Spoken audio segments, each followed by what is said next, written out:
Ok.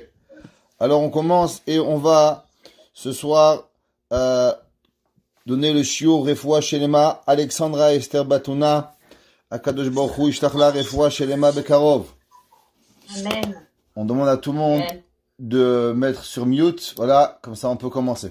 Le shiur ce soir, il est aussi Leilou Nishmat, mon grand-père, qui est décédé le 5 Adar. Donc aujourd'hui, donc on donne le shiur Leilou Nishmato David ben Moshe Tiye Nishmato Tserura Bitzrora Chaim.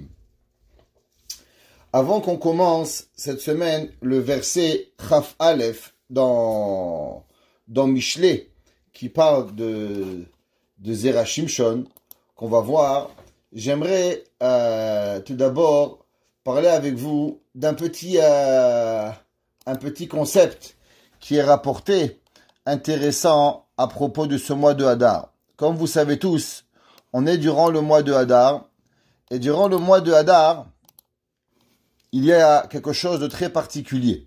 Il y a la mitzvah de se rappeler de Amalek. Qu'est-ce qu'on fait dans Amalek? C'est marqué dans la paracha que la Torah nous dit que Amalek, Asher Karcha Baderet. Amalek, qu'est-ce qu'il a fait?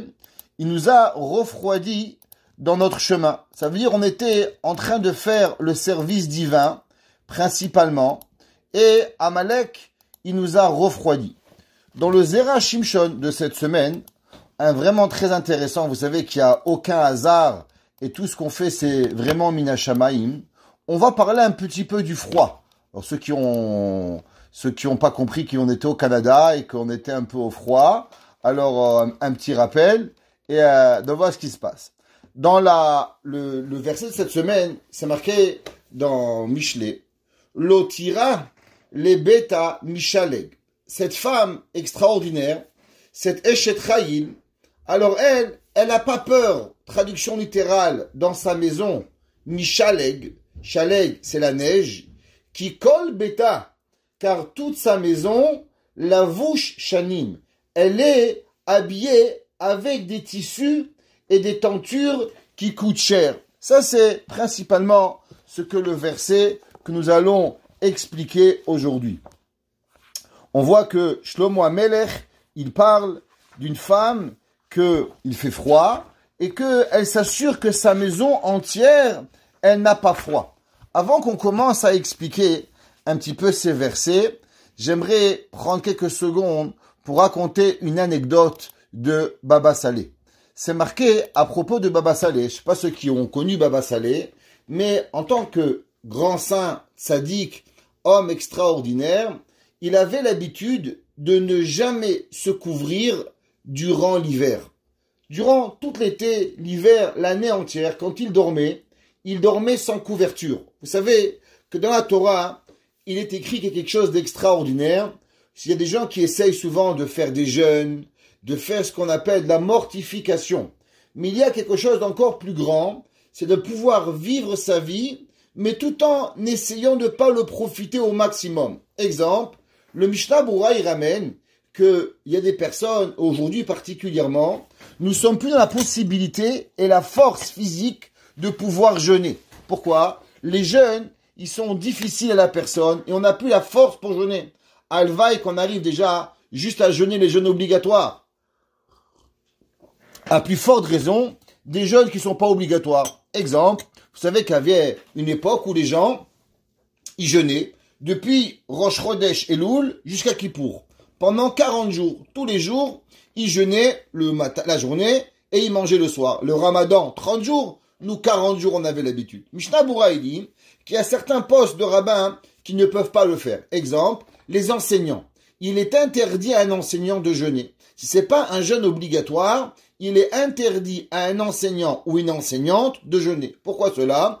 À cause que pour enseigner aux enfants, il faut avoir une force extrême. Il faut avoir de la patience, il faut avoir un sourire, il faut vraiment avoir toute sa capacité. Et quand une personne, elle jeûne, alors automatiquement, elle est plus nerveuse. Alors on risque de crier aux enfants, on risque d'être désagréable et de leur enlever la volonté et le rapprochement avec Akadosh Baruch Hu. Donc il nous est interdit de jeûner. Dit Mishnah Berurah, qu'est-ce qu'un homme il doit faire quand il ne peut pas jeûner? Alors il dit, il y a quelque chose qui est encore plus grand que le jeûne. Exemple, il dit, quand un homme il mange, vous savez qu'il y a un plaisir fou à terminer l'assiette. Quand vous voyez le dernier bout de poulet dans votre assiette, vous le mangez, le dernier bout de sushi, il dit qui c'est qui va le manger, et là vous le prenez, et vous avez un plaisir extraordinaire. Ça veut dire qu'il y a à manger, et derrière le manger, il y a encore un plaisir beaucoup plus profond, qui est de manger et de finir quelque chose. Il dit Mishnah Berurah, dans Ilchot, dans le mois de Elul, dans Rosh Hashanah, il dit qu'il y a, pour les personnes qui ne peuvent pas jeûner, alors ils doivent faire attention de laisser un peu dans leur assiette. Ça veut dire qu'on mange, mais on mange pas tout. Pourquoi? Pour un petit peu laisser et se rappeler que véritablement, on aurait dû jeûner. Ça veut dire qu'on se prive de quelque chose que l'on doit faire, et cette privation-là, elle est pour nous donner véritablement quelque chose de surplus qu'on doit avoir. Baba Salé, spécialement dans le sommeil, vous savez que dans le sommeil, on n'a pas nos pensées et on est complètement déconnecté, si on pourrait dire, Chas Shalom, de Akadosh Baruch Hu. Pour ne pas tomber dans ce sommeil profond, afin qu'on soit complètement dans notre aise, Baba Salé avait l'habitude de ne pas se couvrir pour avoir un petit peu froid durant le sommeil, de façon à pouvoir se rappeler que nous sommes en présence de Akadosh Baruch Hu. Un jour, Baba Salé était à Jérusalem durant le mois de Hadar. Et si vous remarquez, durant le mois de Hadar, sont toujours les mois les plus froids. Alors Baba Salé s'est réveillé la nuit et a demandé qu'on lui apporte une couverture. Quand on lui a apporté une couverture, il a dit « Et marchemo accord ». Il a insulté le froid. Le Rav, qui était présent, il lui a dit « Kvod Rav, vous savez, le froid est une créature de Dieu. Comment vous avez maudit le froid? Le froid, c'est Kadosh Baruch Hu qui l'a créé. Alors pourquoi l'avez-vous maudit? Il a dit, Baba Salé, j'ai pas maudit le froid en tant que froid, mais j'ai maudit le froid qui provient de Amalek. Il dit pourquoi? Il dit ce Shabbat, on va lire dans la paracha, la deuxième paracha du mois de Hadar, on lit parachat Zachor. Et là-bas on dit Zachor asher asa lecha Amalek, asher karecha baderech, qui t'a refroidi dans ton chemin. Qu'est-ce que ça veut dire? Il dit, Baba Salé, que durant toute l'année, nous arrivons avec une capacité de faire une certaine service divin. Chacun de nous a son propre service divin.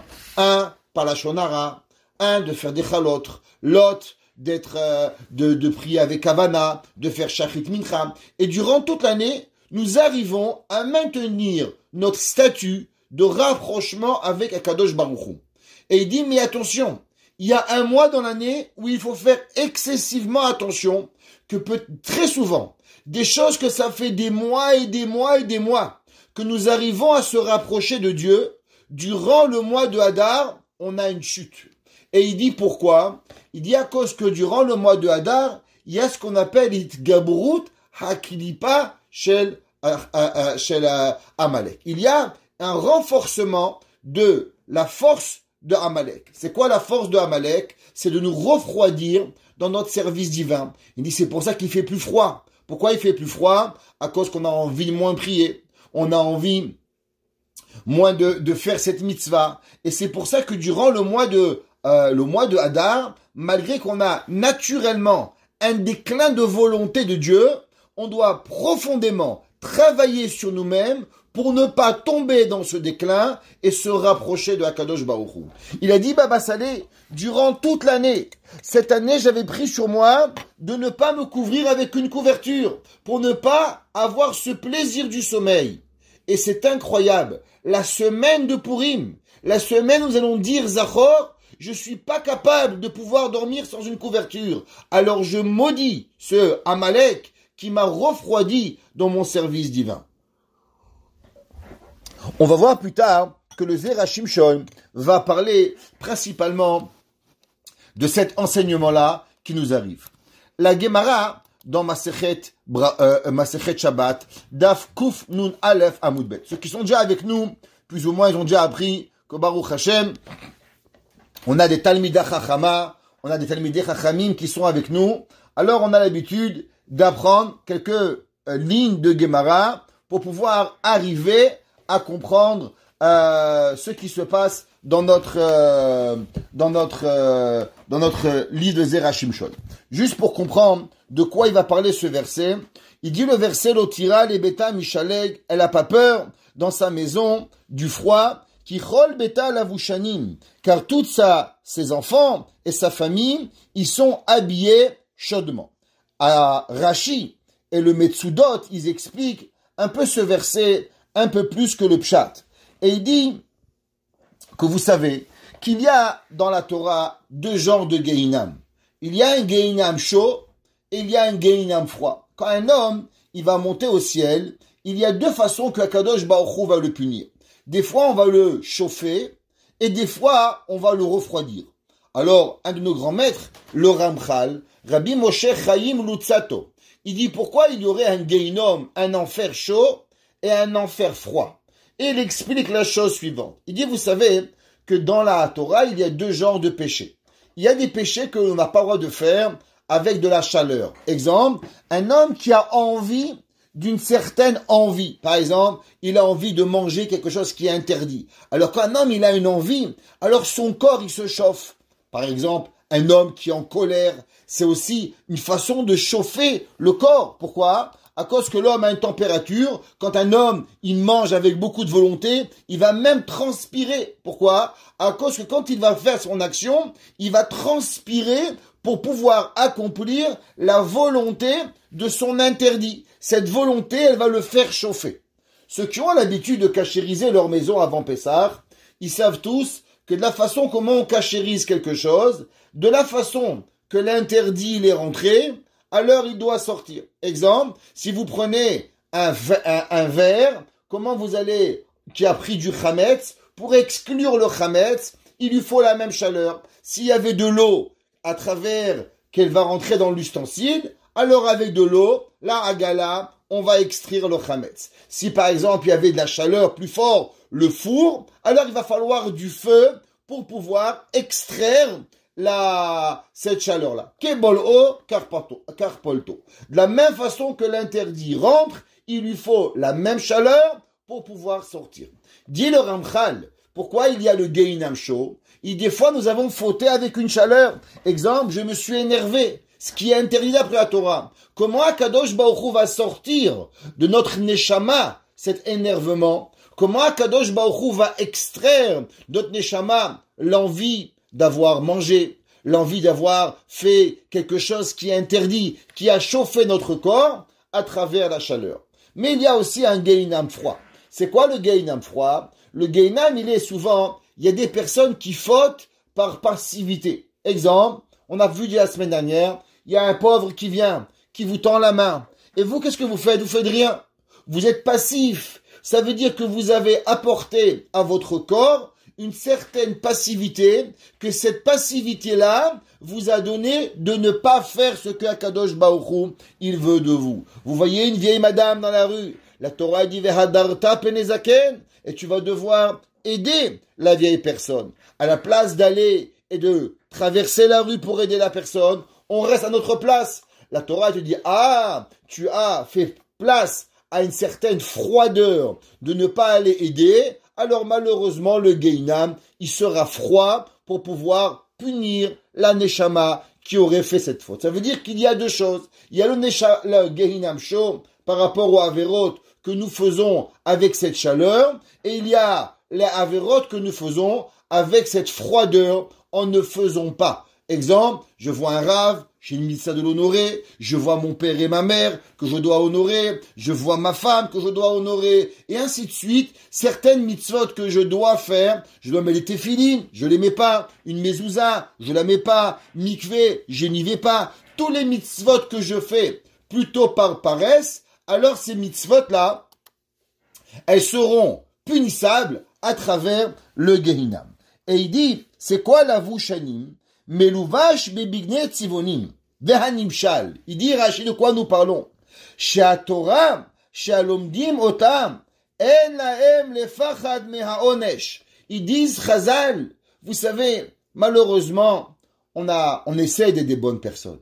Qui c'est qui essaye pas? S'il y avait des gens qui n'essayaient pas de des bonnes personnes, ils ne seraient pas là ce soir. Toute personne qui a un cours de Torah, c'est que quelque part, ils recherchent chacun à notre niveau. Nous essayons de s'améliorer. Le rabbin, il prépare le cours. L'autre, il écoute le cours. L'autre, il écoute à une oreille. C'est pas grave. Mais nous sommes tous ici pour essayer de s'améliorer. Et on ne sait pas si on y arrive. Comment on peut avoir quelque part une garantie qu'au moins on va pas arriver au Gainam? On espère, on ne sait pas si on va arriver dans le plus grand des Gan Eden, mais comment on pourrait arriver à ne pas au moins être puni des Gainam? Ils disent, Chachamim, En ha'em lefached, me'aonesh, shadanim bo et hareshanim begainam, me'esh la'shelei. Il dit tout celui qui étudie la Torah, alors automatiquement, il ne doit pas avoir peur du Gainam qui vient du chaud après le froid. Pourquoi? Parce que quand on étudie la Torah, qu'est-ce qu'on fait? Comme maintenant, on parle, on s'excite, on se chauffe, et après, qu'est-ce qu'on fait avec la Torah? Eh bien, on réfléchit. Comme on a déjà appris dans le Ramchal 1 million de fois. Après l'étude de la Torah, nous avons la Hitbonenut, nous avons la réflexion. Donc, la Torah, elle nous amène à ces deux étapes. La première étape qui est quoi? La chaleur. On pose, on demande si c'est comme ça, pourquoi, comment, parce que la Torah, elle amène à un débat. La Torah, elle a peur de rien. Nous n'avons pas peur, à travers la Torah, de poser toutes les questions du comment, du pourquoi, du parce que la Torah, elle a les réponses. Par la suite, nous avons la réflexion. Nous avons ces deux étapes, la chaleur et, on appellera ça un peu la froideur, la passivité, qui est la réflexion de la Torah qui nous amène. Nous disent Chazal, qu'une personne qui étudie la Torah, il ne doit pas avoir peur des deux Gehinam, du Gehinam de la chaleur et du Gehinam de la passivité, ce qu'on va appeler le Gehinam du froid. Pourquoi? Parce que la Torah nous amène à ces deux éléments. Kivan shebene betam meluvashim bamitzvot. Comme on voit qu'une personne, un couple, une maison, où il y a de la Torah, Chachamim nous disent, qu'est-ce qui est plus important? La Torah ou les mitzvot? Et la Gemara dit à deux reprises que l'étude de la Torah est plus importante. Pourquoi? Chez HaTorah mevi'a l'idée ma'aseh.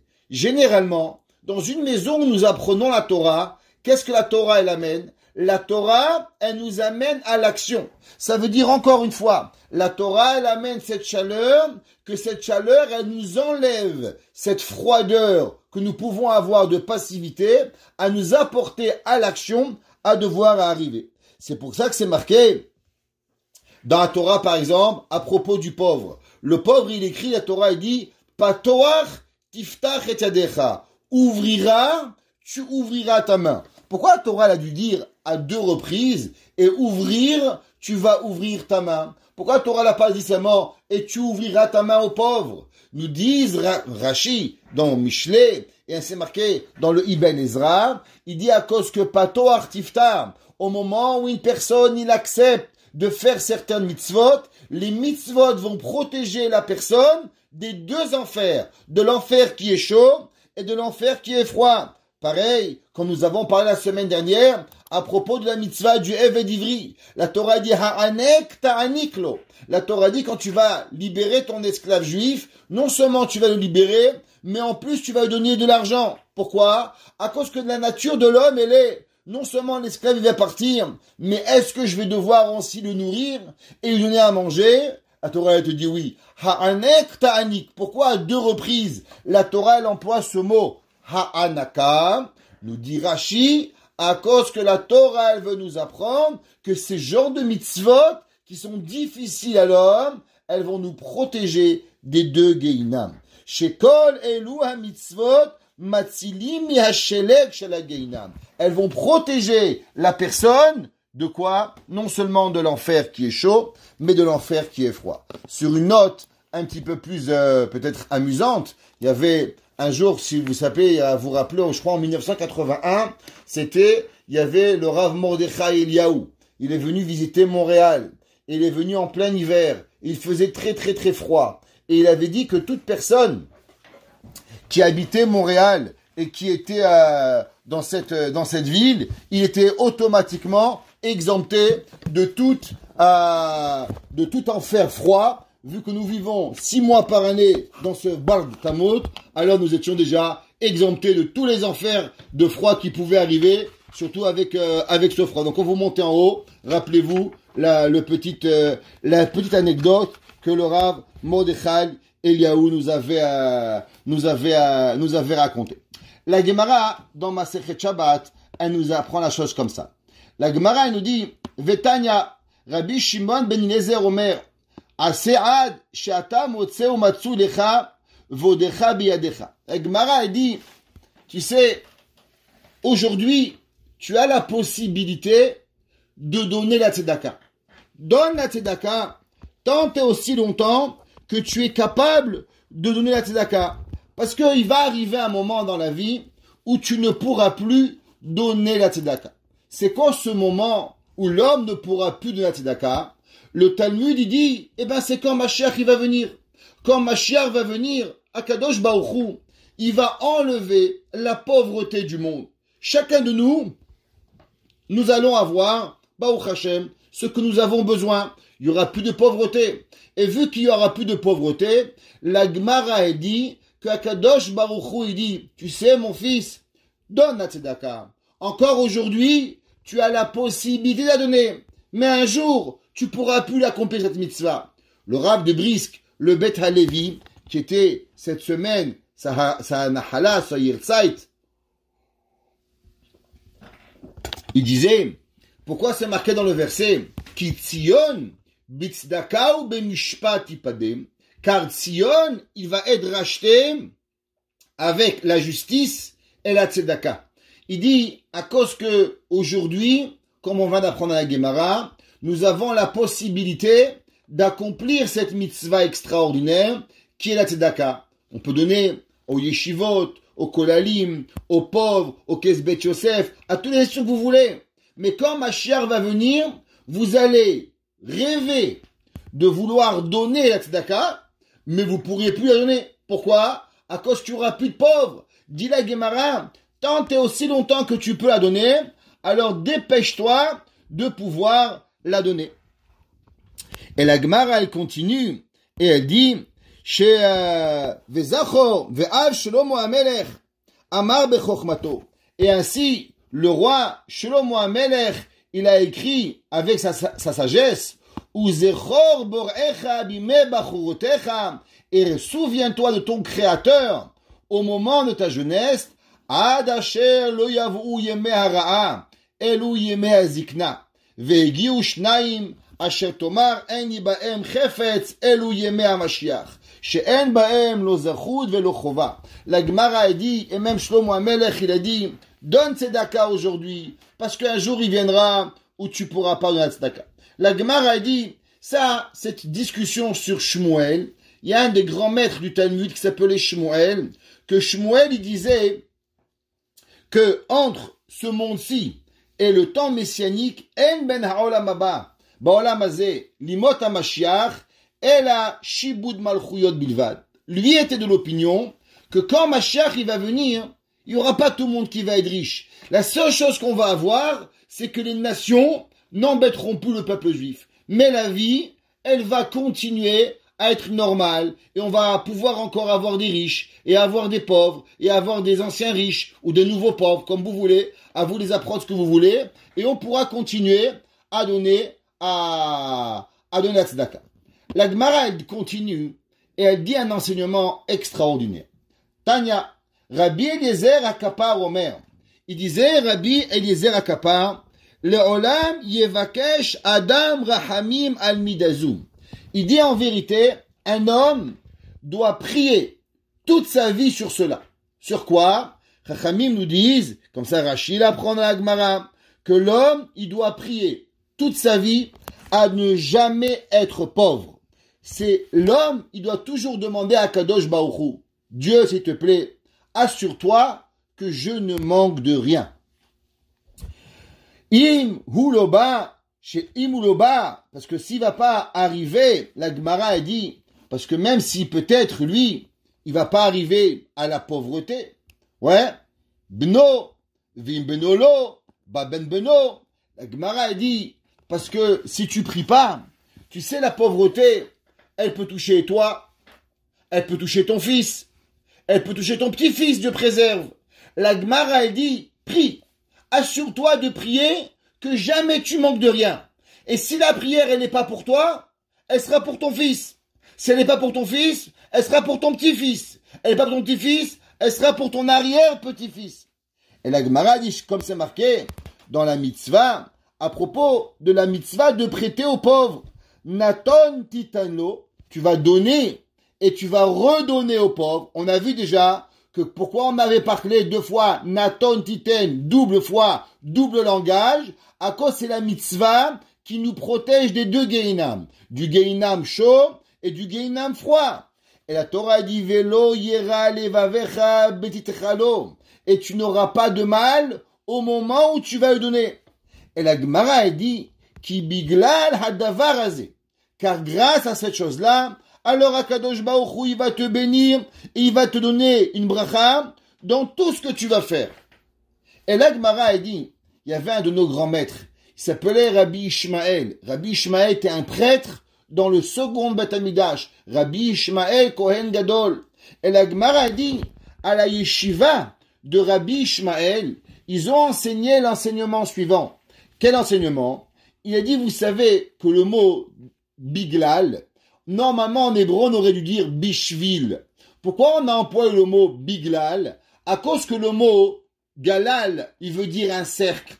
Et il dit que la Torah nous apprend galgal ou shechoser la olam. Que quoi?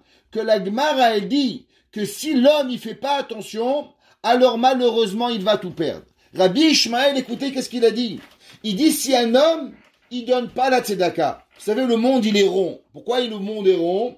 À cause que dans un cercle, il n'y a pas de haut, il n'y a pas de bas. Vous mettez en haut, vous mettez en bas ou en haut. Il peut à chaque moment se renverser comme il peut avoir. Nous disons tout le matin la prière, Akadosh Baruch Hu, mashpil ou merim. Akadosh Baruch Hu, il peut abaisser et il peut élever. Il dit Rabbi Ishmael, si malheureusement un homme il prie pas, et si un homme il ne va pas donner, aider les pauvres, Dieu préserve. Toi aujourd'hui tu crois que tu es en haut, eh bien, en une seconde, Akadosh Baruch Hu, il peut faire que toi, tu vas en bas, et que le riche, et que le pauvre, lui, il va se retrouver en haut. Pourquoi? Akosh chez Galgal ou chez Choser la Olam. Akadosh Baruch Hu, il peut amener la personne à une situation, Dieu préserve, qui pourra être, lui, un jour en bas, et jamais arriver et ne plus être en haut. On raconte qu'il y avait un jour, un homme qui était très riche, et une fois par année, il disparaissait de la ville. Et un jour, ses enfants se demandaient des questions. Mais où il va, papa? Pourquoi papa, une fois par an, il quitte la maison et on ne sait pas où il va? Alors un jour, un de ses enfants a décidé de le suivre. Alors il est sorti de la ville, il a vu le papa, il allait sortant de la ville, et il prenait un sac, et dans ce sac, il y avait des vieux habits. Et il remettait ses habits, et il allait dans une autre ville. Et là-bas, il était un vieux pauvre, et il mettait l'aumône. Et il mangeait toute la journée. Et le soir, il prenait tout l'argent, il le remettait à un autre pauvre. Et comme ça pendant une semaine. Et après, il revenait à la ville. En revenant à la ville, le fils du riche dit, papa, je comprends pas. Tu es un homme millionnaire. Pourquoi tu t'habilles en pauvre? Et tu vas dans la ville à côté, et tu joues le mendiant, et tout l'argent, tu le prends, tu le remets à d'autres pauvres. C'est quoi le but de faire cela? Le père, il lui dit, tu sais, mon fils, un jour, avant que tu sois né dans ce monde, j'étais très pauvre. Et quand j'étais pauvre, j'avais beaucoup de honte. À cause que la pauvreté, on va voir, elle amène énormément de honte à l'homme. Et je mendiais de porte en porte. Aujourd'hui, je suis riche et les gens viennent me voir pour me demander de l'argent. Et très souvent, j'en ai marre d'ouvrir la porte. J'en ai marre de donner aux pauvres. Mais je me rappelle qu'un jour j'étais pauvre. Mais avec le temps, j'ai compris que si je me rappelais pas que j'étais véritablement un pauvre, alors j'aurais plus cette passion, j'aurais plus ce cœur sensible pour pouvoir. Alors qu'est-ce que je fais? Une fois par année, je me rhabille en pauvre, et de nouveau je vais de porte en porte pour quêter l'aumône, pour me rappeler de la honte de ce que ça veut dire être un pauvre. Et quand les pauvres ils viennent chez moi et ils me demandent l'argent, alors je n'ai pas oublié ce que ça veut dire d'être un pauvre, et je leur ouvre mon cœur avec le maximum que je peux. Qui ne connaît pas l'histoire du Chafetz Chaim? Le Chafetz Chaim, un jour, il y avait une veuve qui avait plus de toit. En plein hiver, alors le Chafetz Chaim toque à la porte d'un riche, et le riche lui dit, non, non, rentrez. Il dit, non, non, toi tu sors. Le riche, il a honte et il sort dehors, mais il faisait très froid. Il avait pris son manteau, il dit, oui, Rabbi, qu'est-ce que vous voulez? Il dit, oui, oui, combien vous voulez? Il dit, voilà, il y a une veuve, elle a pas de toit, elle a 6 enfants. Il dit, mais Rabbi, combien vous voulez? Et le Rabbi continue son histoire en disant, oui, vous savez, elle a 6 enfants, et le toit, et ça va pas, elle a pas de chauffage, et le gars, il est en train de mourir de froid. Il dit, mais Rabbi, combien vous voulez? Dites-moi combien vous voulez, je vous donne tout ce que vous voulez. Il dit, 10 000 roubles. Il dit, pas de problème, je vous les promets, je vous les donne. Alors il rentre, et le Rav, il rentre à l'intérieur pour prendre le chèque, et là, le riche, il demande, mais Kvod Rav, pourquoi vous m'avez fait sortir dehors? On aurait pu parler devant le feu de bois, dans mon bureau. Il lui a dit, le Chafetz Chaim, tant que tu goûtes pas au froid, ton cœur, il se serait jamais ouvert.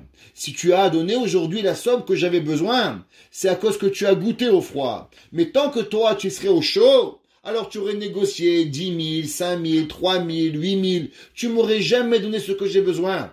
Pour pouvoir me donner ce que j'ai besoin, j'ai dû te faire comprendre ce que ça veut dire le froid. Et c'est ça qu'a dit la Gemara, que l'homme, il doit faire attention, que s'il a la possibilité, béhémet de faire une mitzvah, et il ne la fait pas, Akadosh Baruch Hu, il est megalgel. Akadosh Baruch Hu, il a créé le monde dans un cercle, où ce que tu crois est en haut, il peut être en bas. Et ce qui est en bas, en une seconde, il peut être en haut. Et c'est pour ça que la Gemara a dit que Rabbi Ishmael, le grand maître, disait, fais excessivement attention à ce qu'on va arriver.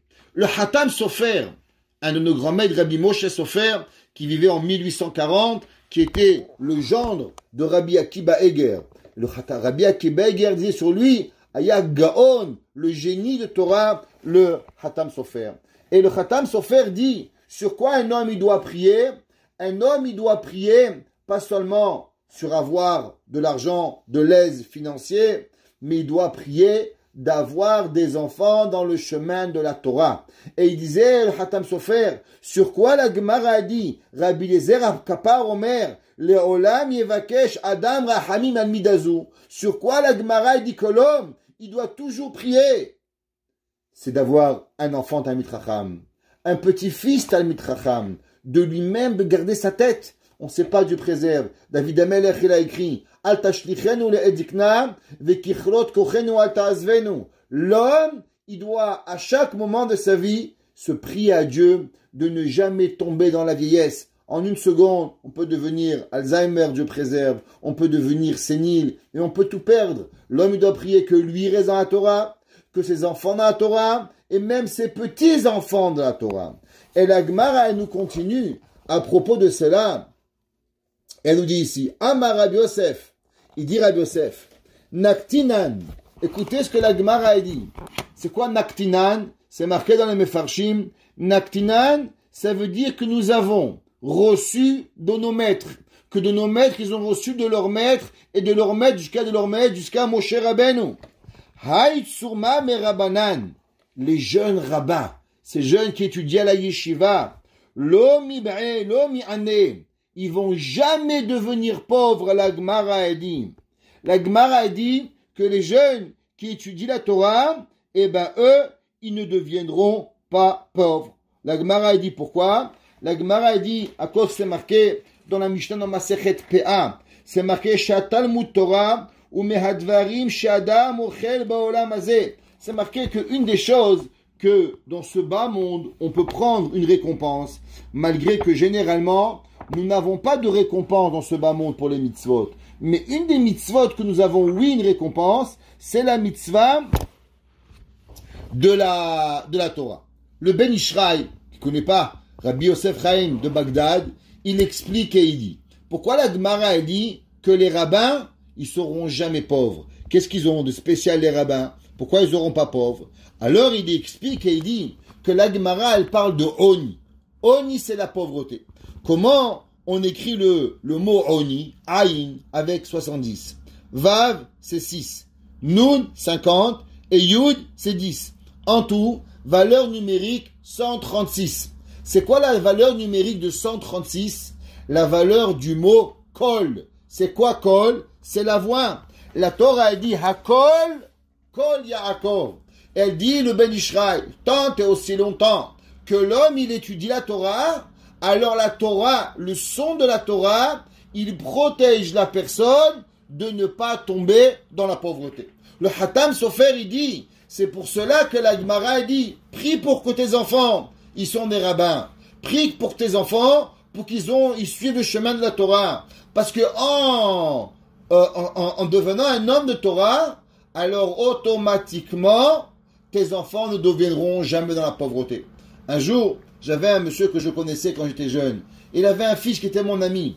Et j'ai supplié à son papa, viens, donne-moi ton fils à la yeshiva. Laisse-moi prendre ton fils qui était mon ami, venir étudier avec moi à la yeshiva. Et le père m'a dit, non, j'ai des grands projets pour mon fils. Il voulait qu'il devienne médecin, qu'il devienne docteur. Et à la fin, le fils est devenu ni médecin, ni docteur, ni rien, pratiquement au chômage. Et un jour, j'ai rencontré ce monsieur, des années plus tard, et il m'a dit, tu sais, mon plus grand regret dans ma vie, c'est que je t'ai pas écouté, que mon fils, il n'est pas allé à la yeshiva. S'il avait été à la yeshiva, il aurait été un homme heureux, il aurait été un homme accompli, j'aurais été fier de lui. Mais aujourd'hui, qu'est-ce que j'ai? La Khatam Sofer, il nous dit que l'homme, il doit prier à cause que la Torah, elle protège que le rabbin, il n'en pas à la pauvreté. Et il dit, oh, c'est marqué encore dans la Torah, Notenet Chaim Leosea. C'est marqué que la Torah, elle donne de la vie à ceux qui la font. C'est marqué dans Pirkei Avot, la 6e Pérec, la Mishnah Zayin. La Torah, c'est marqué qu'elle est deux. On sait que la Torah, nous avons Torah écrite et nous avons la Torah orale. Si vous prenez le mot Chaim, comment on écrit Chaim? Chet, 8, Yud, 10, Yud, 10, ça fait 28, et même, encore une fois, ça fait 68. 40, 68. 68 fois 2, ça fait 136. Ça veut dire, nous dit le Ben Ishraï, qu'une personne qui étudie la Torah, donc qui étudie Torah écrite et la Torah orale, en étudiant la Torah écrite et la Torah orale, alors nous nous sauvons de Oni, de la pauvreté, qui est la valeur numérique, encore une fois, de 136, qui est aussi, comme on a dit au début du cours, que nous avons deux Gehinam, le Gehinam chaud et le Gehinam froid. Deux étapes. Naton, Titen, donner, tu vas donner. Patoar, Tiftar, et Anekta, Aniklo. La Torah, elle répète plusieurs mitzvahs en double, à cause que ces deux mitzvot-là, elles vont nous sauver des deux principes de punition que Dieu préserve. Un homme, il peut mériter pour avoir dans ce monde. Et encore, le Ben Ishraï, il dit, pareil, la vie d'un homme, comme la Mishnah, elle dit, que la Torah, notenet chaim. La Torah, elle donne la vie, les océans, à ceux qui le font. Quelle vie? Torah Shebirtav, Torah Shebap, Chaim, Chaim, valeur numérique 136, qui est la valeur numérique de la pauvreté. Il dit encore le Ben Ishraï, et il explique et il dit que, vous savez que dans la Torah, il y a un sujet, un concept encore plus. Dans les sciences, dans les maths, on peut lire, traduire, on comprend. Dans la Torah, il y a quelque chose de beaucoup plus fort. Qu'est-ce que c'est? Eh ben, c'est ce qu'on appelle le iyun. C'est quoi le iyun? L'étude approfondie.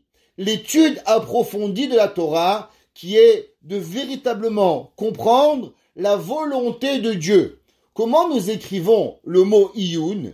Ayin, Yud, Vav, Nun. C'est les mêmes lettres que Oni. Il dit le Ben Ishraï, tout celui qui étudie la Torah avec l'approfondissement de la Torah, pas seulement de lire et de traduire, alors il sera sauvé littéralement que ses enfants ne seront jamais pauvres. Une personne qui étudie cette Torah, alors non seulement de lire et de traduire, on ne parle pas d'aller écouter seulement le cours du rabbin, mais on parle de prendre un livre, de se casser la tête pour pouvoir arriver à comprendre. Cette étude de la Torah, elle protège la personne de ne pas tomber dans la pauvreté.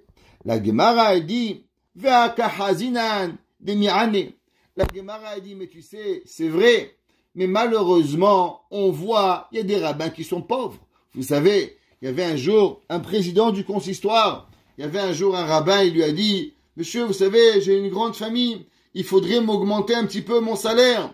Alors le président du consistoire, il lui a dit, mais monsieur, vous n'êtes pas encore en train de faire de l'aumône, ce que je crois. Chez nous, à Alger, les rabbins, on les avait rendus des mendiants. Donc tant que vous n'êtes pas mendiant, soyez heureux. Imaginez-vous, avec quelle vie, un homme qui était millionnaire, comme ça qu'il avait l'importance de la Torah, que Dieu nous préserve et que Dieu sauve son âme dans le Gehinam d'en haut. La Gemara a dit, mais tu vois qu'il y a des rabbins qui sont pauvres, et il y a des rabbins que malheureusement, ils ont pas. Dit la Gemara, la Gemara dit, c'est vrai, que peut-être le rabbin, il va devenir pauvre. Ahadure apitra lami hadra. La Gemara dit, mais le rabbin, il ne deviendra jamais une personne qui va faire l'aumône. Ça veut dire qu'il va être pauvre, mais il va jamais faire l'aumône. La Gemara dit pourquoi. La Gemara dit pourquoi les rabbins, les mefarshim, ils demandent, ils ne feront pas l'aumône.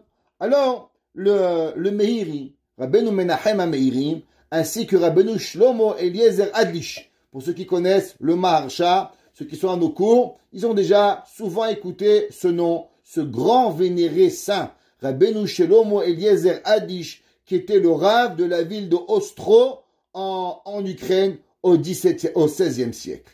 Et il dit la chose suivante, il dit que, vous savez, un homme qui va demander l'aumône, il a vraiment dû casser son caractère et il doit vraiment tomber à un niveau qui est très très très très très bas.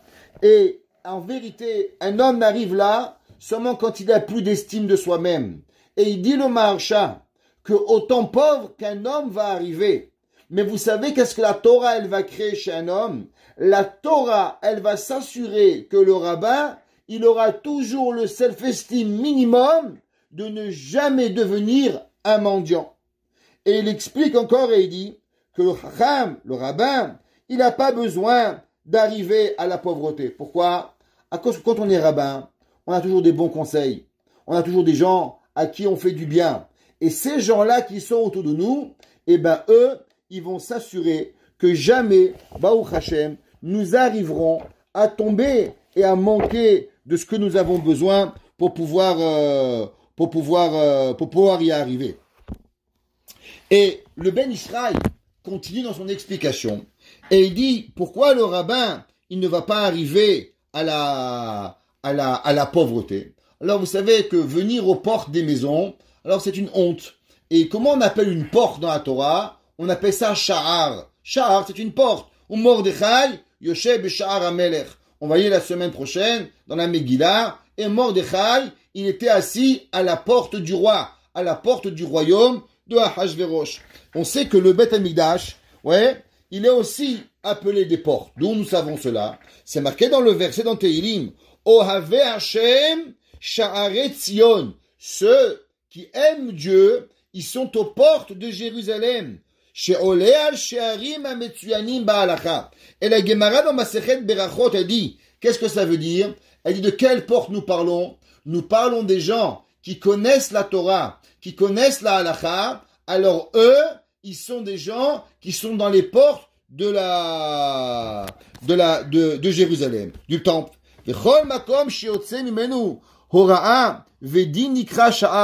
Alors dit la Gemara que toute personne qui doit aller être punie d'aller dans les portes, il dit le Ben Ishraï, mais il y a une autre façon d'être dans une porte. C'est quoi?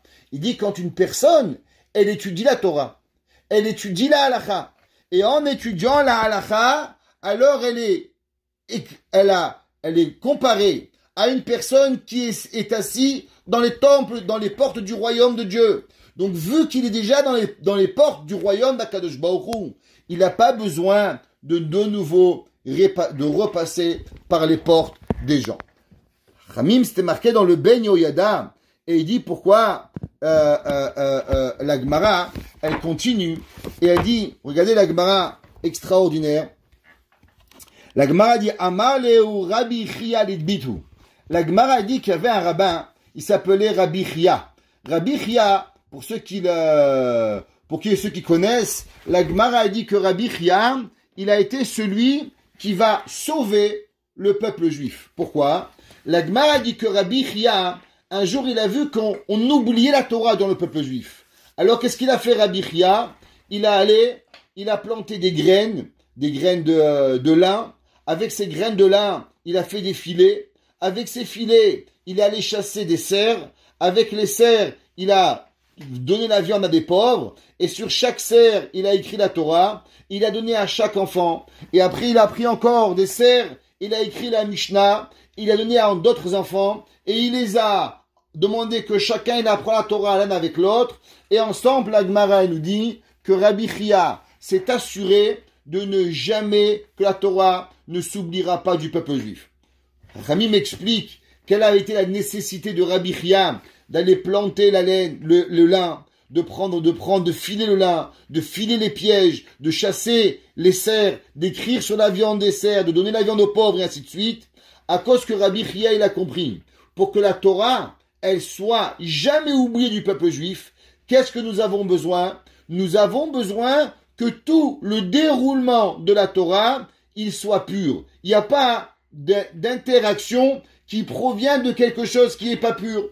Tout doit venir d'une pureté absolue. Donc depuis le départ, même le piège où on va prendre le cerf, il devait avoir été planté avec une pensée positive pour pouvoir écrire la Torah. Rabbi Chia va écrire les Braithot. Rabbi Chia était l'élève de Rabbi Yehuda Anassi, l'oncle du grand maître du Talmud, Rav, et Rabbi Chia, il va dire à sa femme la chose suivante.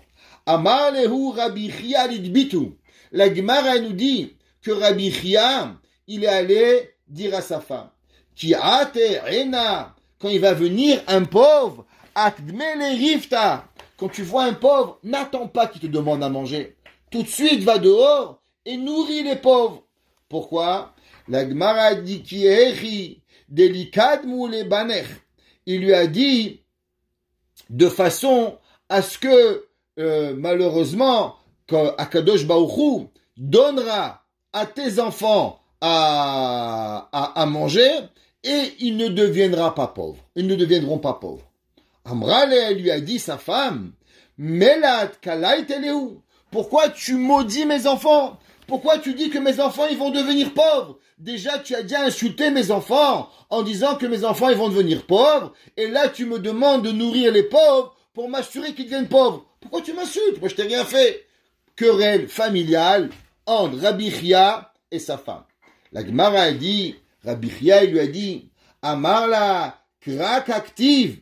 Il dit non, c'est seulement un verset, je lis, qui biglal hadavar hazé, à cause qu'il y a ici, Akadosh Baruch Hu, comme on a déjà enseigné, Akadosh Baruch Hu, il gère le monde sur un cercle.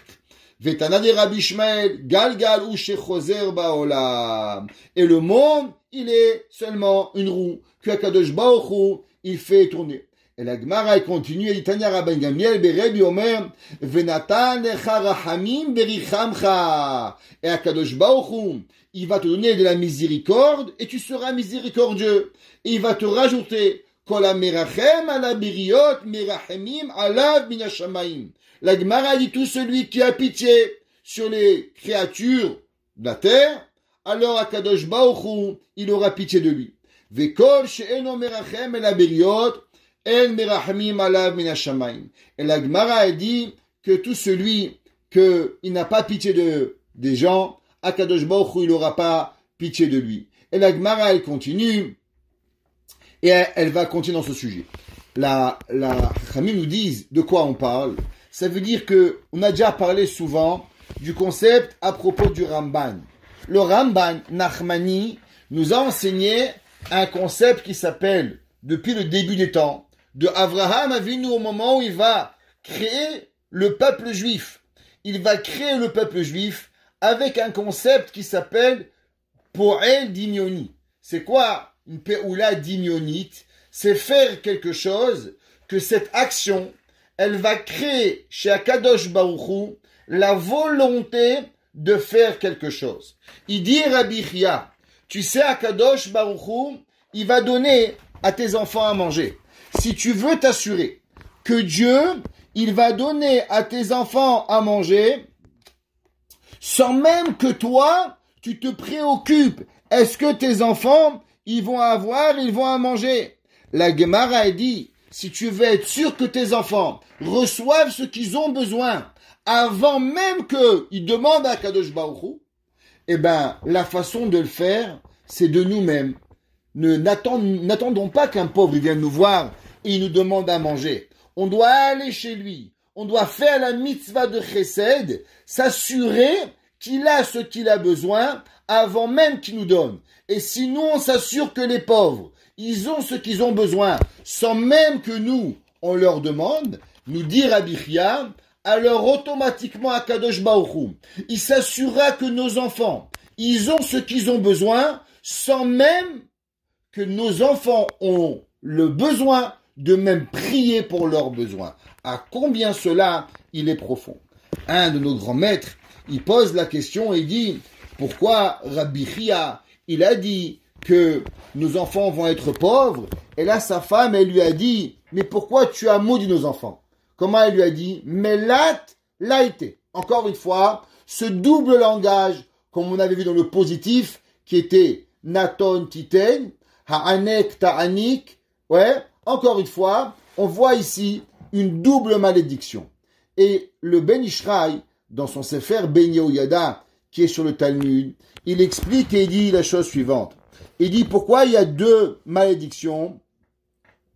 Il dit parce que quand un pauvre, il reçoit de la tzedaka, malheureusement, eh ben, ne croyez pas qu'il est heureux. Parce qu'en recevant de l'aumône, alors, il reçoit deux malédictions. La première, qu'il ne peut pas donner la tzedaka. Parce que lui aussi, le pauvre, il aimerait donner la tzedaka. Lui aussi, il aimerait accomplir cette mitzvah. Mais il peut pas. Il n'a pas d'argent. Donc, le fait que d'être dans un état de pauvreté l'empêche à lui de pouvoir donner. Et le fait de pas pouvoir donner chez un juif, il n'a pas envie. Vous savez, chez beaucoup des Québécois, on dit qu'ils sont au bien-être social de père en fils. Ça veut dire ils aiment ça. Ils vivent de la nécessité. Le Ben Ishraï nous apprend que le peuple juif, il veut pas de l'aumône. Le peuple juif, il a envie de vouloir donner. Et quand un homme il se trouve dans une situation où malheureusement, il est dans une nécessité, où il a besoin d'autrui, il n'y a rien qui le rend plus fou. C'est la plus grande des malédictions, c'est qu'il est dans l'incapacité de pouvoir donner. Dans son état d'âme, un juif, c'est un donneur. Il a envie d'aider, il a envie de donner, il a envie de partager. Le jour où tu lui as enlevé l'essence de qui il est, eh ben tu l'as maudit. Et la deuxième, il dit le Ben Ishraï, à cause qu'il a reçu la tzedaka. Le fait de recevoir, c'est honteux. Il explique encore et il dit que quand une personne, il passe par les portes, il va demander l'aumône, alors automatiquement, eh ben, malheureusement, il va recevoir deux malédictions. La première, la honte. Est-ce vous avez déjà ramassé la tzedaka? Nous, à la yeshiva, on va ramasser pour les abrichim. Et vous savez, je dis toujours à mon frère une chose, qu'on espère qu'une seule chose. Quand on ramasse de l'argent, on a deux valises. Une valise d'argent et une valise des hontes. Et une valise des hontes, nous espérons que la valise des hontes, elle soit aussi lourde que la valise d'argent. Parce que souvent, la valise des hontes, elle est plus lourde que la valise d'argent. Alors, ramasser de l'argent, c'est terrible. Il n'y a rien de pire à un homme d'aller quêter de l'argent, il dit le Ben Ishraï. Et la deuxième, c'est que il se nourrit de la tzedaka. C'est marqué qu'une personne qui va, écoutez bien cela, une personne qui va quêter de l'argent à la tzedaka, une vraie personne, il dit le Ben Ishraï, c'est sûr qu'il est ou aveugle, ou manchot, ou il a un problème physique. Il dit pourquoi? Il dit parce qu'un homme normal qui est sain dans sa tête, il préférait aller travailler n'importe quel travail pour pouvoir nourrir sa famille honorablement. Et du fait, dit le Ben Ishraï, qu'il va quêter de l'argent, c'est ou qu'il voit mal, ou qu'il est malade, ou qu'il a un problème de santé. Parce que sinon, un homme ne pourrait pas de lui-même aller quêter de l'argent pour pouvoir avoir ses besoins. En ayant compris cet enseignement de la Gemara, maintenant, on peut retomber sur l'enseignement du Zera Shimshon. Le Zera Shimshon, il nous dit la chose suivante. Vous savez que Shlomo Amelech, dans son Teilim, il a dit « Lotira le beta mishaleg ». Elle n'a pas peur de la neige. Rashi, il dit « C'est quoi la neige ?» La neige, Rashi dit, c'est représentatif du froid. Alors, le Ben Ishraï, il demande une question. La Torah, elle sait parler de froid. Elle aurait dû dire « Lotira le beta ». Cette Eshet Raïl, cette femme vertueuse, elle n'a pas peur du froid. Horef, kor. La Torah dit kor vachom, kaitz vachorev lo ishbotu. La Torah, elle sait parler, elle a déjà écrit le mot kor dans Parashat Noach, kor vachom, kaitz vachorev lo ishbotu. Pourquoi ici, Shlomo Amelech, il a employé la terminologie sheleg, qui veut dire la neige, pour nous enseigner le principe du froid. Comme ça que Rashi dit, mishaleg, mitzina. Mitzina, c'est du froid. Les autres commentateurs, ils écrivent que le froid, la neige vient quand il fait froid. Mais le Zera Shimshon, il dit, alors dis-moi qui fait froid. Pourquoi tu me parles de neige? Qui kol beta lavushani. Un des grands commentateurs, qu'on a déjà parlé souvent, il s'appelle le Shach. Le Shach, il s'appelle le Siftei Cohen. Il était un contemporain du Harizal, à Tzfat, au 16e siècle. Ok? Et là-bas, il y avait un grand maître, s'appelait le Rav Cohen, qui a écrit son commentaire, s'appelait Mordechai Cohen, dit Corial, il s'appelait comme ça, qui vivait à Tzfat. Et là-bas, il nous parle, il nous dit, d'où est-ce qu'on a vu ce mot sheleg dans la Torah? C'est où la première fois que vous allez voir le pronom sheleg? Ce nom, sheleg, c'est quoi qu'on l'a vu dans la Torah? Il dit katav ashach. La première fois que vous le voyez, vous savez quand Moshe Rabbeinu, Kadosh Baruch Hu va dire à Moshe Rabbeinu, va chez le peuple juif et va leur dire qu'ils vont être libérés. Tu vois, tu es le sauveur du peuple juif, tu es le Messie, et toi tu vas les libérer. Moshe Rabbeinu dit à Kadosh Baruch Hu, vehem lo ya'aminu li. Le peuple juif, il ne va pas me croire. Le peuple juif va pas avoir la émouna en moi. Vous savez que une des pires des choses qu'on peut avoir, c'est de dire la shonara. Mais maintenant, il y a plusieurs genres de la shonara. Il y a la shonara de dire sur une personne, c'est grave déjà.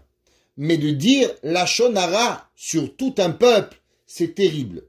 Moshe Rabbeinu, en disant vehem lo ya'aminu li, et le peuple ne va pas croire en moi, Moshe Rabbeinu n'a fait ni plus ni moins que de donner et de dire de la médisance sur tout le peuple juif. Akadosh Baruch Hu, il va punir Moshe Rabbeinu du fait que Moshe Rabbeinu va critiquer le peuple juif avec la Emouna. Et il va lui dire, Moshe Rabbeinu, Dieu à Moshe Rabbeinu, rentre ta main dans ta poitrine, et Moshe Rabbeinu va rentrer sa main, et la main de Moshe Rabbeinu va devenir lépreuse comme de la neige. La Gemara dit, pourquoi Dieu lui a fait ce miracle de lèpre? Pourquoi il n'a pas fait que la main est devenue violet, rouge, jaune? Je sais pas, il y a plein d'autres miracles qu'on pouvait faire. La Gemara a dit non, du fait que Moshe Rabbeinu, il a dit du mal du peuple juif, c'est pour ça qu'il va être puni de recevoir la lèpre. Mais vous voyez que dans la Torah, il y a ce qu'on appelle la lèpre, Parashat Metzora, Tazria Metzora. La Torah, elle parle de certaines couleurs de lèpre. Mais la Torah ne parle jamais de la lèpre comme de la neige. Cette lèpre-là, la Torah elle en parle seulement dans Moshe Rabbeinu. Intéressant. Il y a une autre femme qui a eu la lèpre, Myriam. Vous savez qu'il y a 10 choses qu'on doit se rappeler journalièrement. Entre autres, Amalek, qu'on va dire cette semaine. Entre autres, le Shabbat. Et une des mitzvot, Zachor Asher, rappelle-toi ce que Akadosh Baruch Hu, il a fait à Myriam. Que quoi? Que Myriam, elle a eu la lèpre. Imaginez-vous, chaque jour, on se rappelle que Dieu, il a puni Myriam de lèpre. Pourquoi on se rappelle que Akadosh Baruch Hu, il a puni Myriam de lèpre?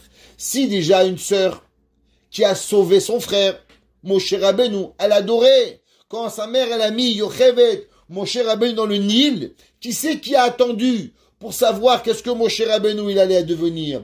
Myriam, elle avait prophétisé que Moshe Rabbeinu serait le sauveteur du peuple juif. Son père va même frapper Myriam en disant, ma fille Myriam, qu'est-ce que tu as fait avec ta prophétie? Myriam adorait son frère. Elle va lui donner tout à son frère. Elle va s'occuper de lui, qui mange, qui boit. Elle va mettre sa vie en danger pour son frère. Et pourtant, un jour, elle va dire un peu la shonara. Qu'est-ce qu'elle va mériter? Elle va être punie de recevoir la lèpre. La Torah nous apprend. Souvent on dit, mais je te critique, hein, mais c'est par amour, hein. Eh ben, tu sais qu'est-ce que ça fait par amour? Ça fait la lèpre.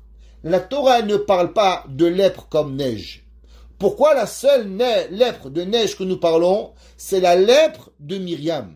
Alors le Rav Sifte Cohen, il écrit et il dit que vous savez que on a déjà parlé souvent ici, ce qu'on appelle la droite et la gauche. On n'est pas au Parlement, mais la droite, dans la Torah, c'est ce qu'on appelle la rachamim, ce qu'on appelle la miséricorde. La gauche, c'est ce qu'on appelle la rigueur. Bet Hillel et Bet Shammai. Rachamim et Din. Souvent, on a déjà parlé de ces deux concepts-là. Maintenant, il y a même dans le Rachamim, même dans la miséricorde, il y a la rigueur de la miséricorde, et il y a la miséricorde de la sévérité. Ça veut dire que c'est pas miséricorde que miséricorde. Ça peut être miséricorde avec la rigueur. Et ça peut être rigueur avec miséricorde. Dans les deux cas, ce qu'on appelle Rahamim shel Din ou Din shel Rahamim. Un de nos grands maîtres, et un jour il y avait sa fille, elle lui a fait un café, il a louangé le café. Quelques heures plus tard, il a eu besoin d'un autre café. Et elle demandait à son autre fille de lui faire un café. Alors il a pris le café, il n'a rien dit. Alors elle lui a dit, papa, c'est pas gentil. Ah, ma sœur, elle t'a fait le café. Tu lui as dit merci. Et moi, tu m'as rien dit. Le père, il lui a dit, dis-moi ma fille, quand tu as fait le café, d'abord, tu as mis le sucre, et après, tu as mis le café. Elle lui a dit oui. Elle dit, ta sœur, elle vient ici. Toi, tu as mis le café, après, tu as mis le sucre. Elle dit oui, d'où tu sais? Elle dit, le premier café, le café, c'est la rigueur. Et dans la rigueur, tu as mis le sucre. Alors, tu as adouci la rigueur. Toi, ma fille, la deuxième, tu as mis le sucre en premier. En mettant le sucre en premier, après, tu as rajouté le café. Le café, c'est la rigueur. Et le sucre, c'est la bonté. Tu as rendu la bonté avec rigueur. Alors, ton café, il avait un goût de rigueur. Alors, ce café, je ne peux pas le louanger. À l'inverse, l'autre, quand on a adouci la rigueur, ça, c'est la avoda. Ce qu'on appelle hamtakat adinim. Adoucir la rigueur et ne pas donner la rigueur dans la rachamim. Il dit le Zera Shimshon, au moment où Moshe Rabbeinu rentre sa main, et il va transformer sa main en lèpre comme de la neige. Comme on a expliqué, c'est pas écrit qu'il y avait de la lèpre. Ouais. Lomar she'eno misitra desmala, eladin mitzad harachamim. Il dit parce que la lèpre, il y a deux genres de lèpre. Il y a une lèpre qui provient de la rigueur.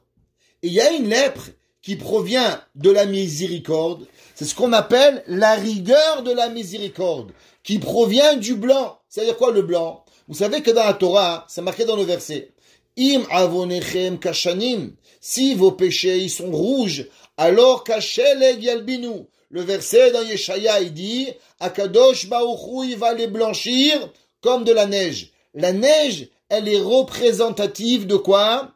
Elle est représentative de bonté, mais elle est encore froide. C'est pas la bonté extrême. Ça veut dire que c'est de la rigueur, mais de la bonté. Chez Urahamim leolam, veyeshbo ketzat din nistar. Et il y a, c'est bon la neige. C'est magnifique, une belle tempête de neige, mais ça peut être lourd. Ça peut apporter un peu de rigueur. Alors c'est un peu entre les deux.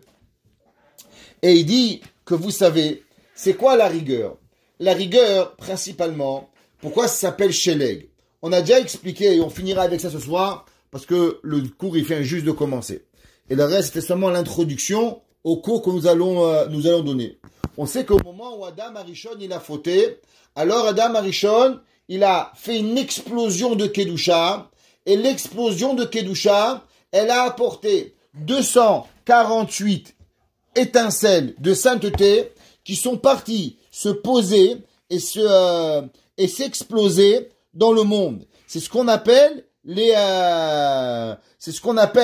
rapah, 288 étincelles de sainteté qui sont perdues dans le monde. Et tout le monde les convertit. Tout ce que nous avons de bon à travers le monde, nous allons dans l'exil, c'est pour récupérer ces 288 étincelles de sainteté que nous devons aller récupérer. Maintenant, vous savez qu'il y a 3 noms d'Akadosh Baruch Hu. Il y a le nom Yudke Vavke, il y a le nom, et il y a plusieurs façons qu'on peut écrire le nom d'Akadosh Baruch Hu.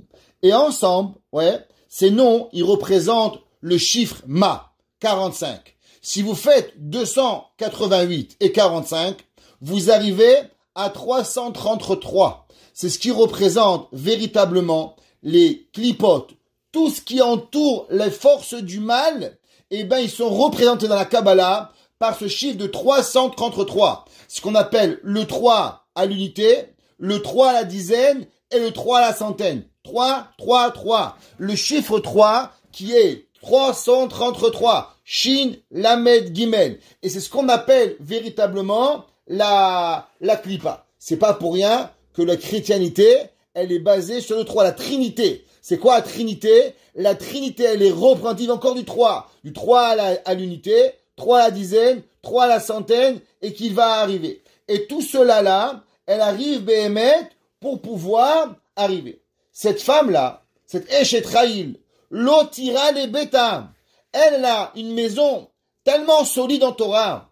Elle a une maison tellement solide en Tzedaka. Elle a une maison tellement solide dans tous les aspects du judaïsme qu'elle a peur de rien. Ni du 3, ni du 30, ni du 300, ni du 288, ni du 333. Elle est entièrement connectée avec Akadosh Baruch Hu pour pouvoir arriver à s'assurer qui kol beta lavu shanim, que elle, toute sa maison, elle est entièrement connectée avec Akadosh Baruch Hu, et que même si Dieu préserve, il y aurait quelque part dans sa maison un moyen ou une erreur qui serait passée, alors dit le verset qui chol beta lavu shanim. La Gemara dans Masechet Shabbat, elle dit qu'est-ce que ça veut dire qui chol beta lavu shanim? La Gemara elle dit im chataechem kashanim kasheled yalbinu, que Akadosh Baruch Hu il donne la teshuva et Akadosh Baruch Hu il amène la rédemption. C'est quoi kashanim?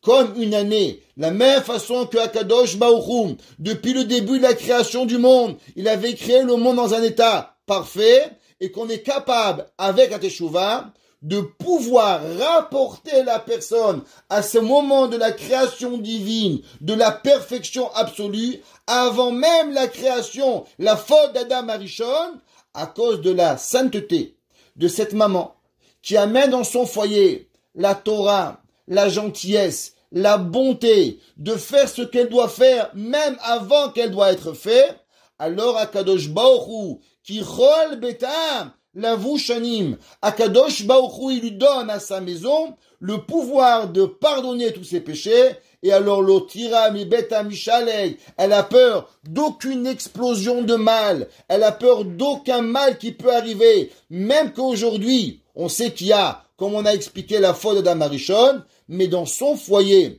il est protégé à travers l'étude à Torah, à travers les 2 Gehinam, à travers tout le mal qu'elle pourrait avoir, mais cette femme-là, elle a créé chez elle un foyer, où ce foyer, il est un centre de vie, un centre de Torah, un endroit où on peut comprendre qu'il y a une erreur, mais même à travers l'erreur, il y a la solution de la rédemption pour pouvoir béhémettre que Akadosh Baruch Hu pardonne à ses enfants et que ses enfants, ils appartiennent à un monde qui est le monde précédent la faute de Adam Arishon.